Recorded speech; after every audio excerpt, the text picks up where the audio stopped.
धन्य कुंवारी मरियम का ज्ञान, दिन 18। एलिज़ाबेथ से भेंट। तब मरियम बोल उठी, मेरी आत्मा प्रभु का गुणगान करती है, मेरा मन अपने मुक्तिदाता ईश्वर में आनंद मनाता है, क्योंकि उसने अपनी दीन दासी पर कृपा दृष्टि की है। अब से सब पीढ़ियां मुझे धन्य कहेंगी, क्योंकि सर्वशक्तिमान ने मेरे लिए महान कार्य किए हैं, पवित्र है उसका नाम।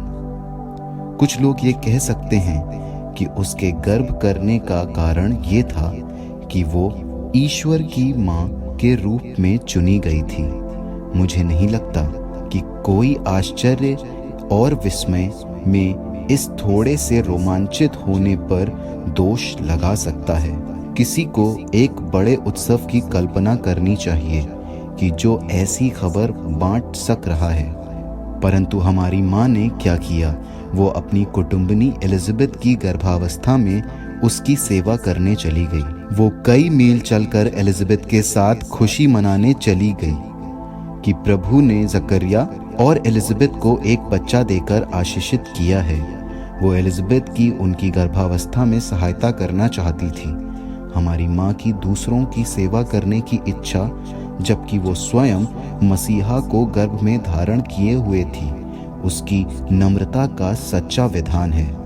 यह उसके पुत्र के मिशन की पूर्व छाया भी है, जिसने कहा था, मैं सेवा कराने नहीं बल्कि सेवा करने आया हूँ। उसने अपनी नम्रता का परिचय दिया जब उसने मग्निफिकात भजन गाया। उसने अपना नहीं, प्रभु की महानता का बखान किया। इस सच्चाई का पता चलने के बाद कि वो मसीहा को धारण किए हुए है, वो आनंदित हो उठी। उसे अपनी दीनता याद थी। वो जानती थी कि वो ऐसे आदर के योग्य नहीं है और ये एक विशुद्ध वरदान ही है। वो जानती थी कि उसे ईश पुत्र को शरीर प्रदान करने का जो सौभाग्य मिला है, वो एक वरदान ही है। वो जानती थी कि इसके लिए उसने कुछ भी नहीं किया, परंतु सिर्फ उसकी एक हामी के द्वारा प्रभु ने महान कार्य संपन्न किया है, और इसका श्रेय किसी भी सूरत में उसको नहीं जाता, पर वो ईश्वर के पवित्र नाम को सारी महिमा देती है, अपनी हामी भरने में और मगनीफिकात भजन गाने में। मरियम की नम्रता पहले मानव के पाप को नष्ट करती है। पवित्र कुंवारी मरिया इसलिए आई कि वो अपनी नम्रता के द्वारा उसको प्राप्त करे, जिसे हेवा ने अपने घमंड के कारण खो दिया था। इस प्रकार उसने हेवा के घमंड और उसकी पूर्व धारणा को उल्टा करके नष्ट कर दिया। जब स्वर्गदूत उसे ईश्वर की मां कहकर बुलाता है, वो अपनी शून्यता के गर्त में गिरकर अपने आप को उसकी दीन दासी कहती है, और जब एलिज़ाबेथ उसको नारियों में धन्य कहती है, तो वो ये उत्तर में कहती है कि ईश्वर ने इस दीन दासी पर, उसके छोटेपन पर कृपा दृष्टि की है। जब हम मरियम के साथ ये प्रार्थना करते हैं, हम संत जोसेफ के साथ भी प्रार्थना कर सकते हैं। जब जोसेफ प्रभु को गर्भवती कुंवारी को प्यार और देखभाल करने के लिए अपनी सहमति देता है, वो उसकी सेवा करने की शीघ्रता दिखलाता है। उसके हृदय के शब्द एलिज़ाबेथ की तरह हो सकते हैं। मुझे यह सौभाग्य कैसे प्राप्त हुआ कि मेरे प्रभु की माता मेरे पास आई।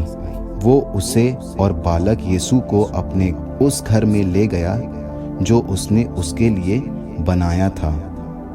अपने दिल में माँ मरियम और यीशु का स्वागत करने की खुशी में वो मग्निफिकात भजन गा सकता है।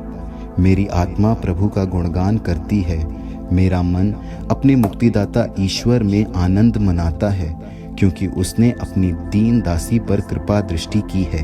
अब से सब पीढ़ियां मुझे धन्य कहेंगी, क्योंकि सर्वशक्तिमान ने मेरे लिए महान कार्य किए हैं, पवित्र है उसका नाम।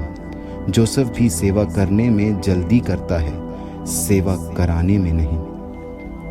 चिंतन के लिए प्रश्न: जब आप अपने संघर्षों का सामना करते हैं, तो क्या दूसरों की सेवा करने और उनके सामने उपस्थित होने के लिए आपके पास नम्रता है? क्या आप दुख तकलीफों के बीच प्रभु में आनंद मना सकते हैं? माँ मरियम और संत जोसेफ की विनम्रता आपके जीवन में नम्रता को समझने और जीने के लिए किस प्रकार सहायक है।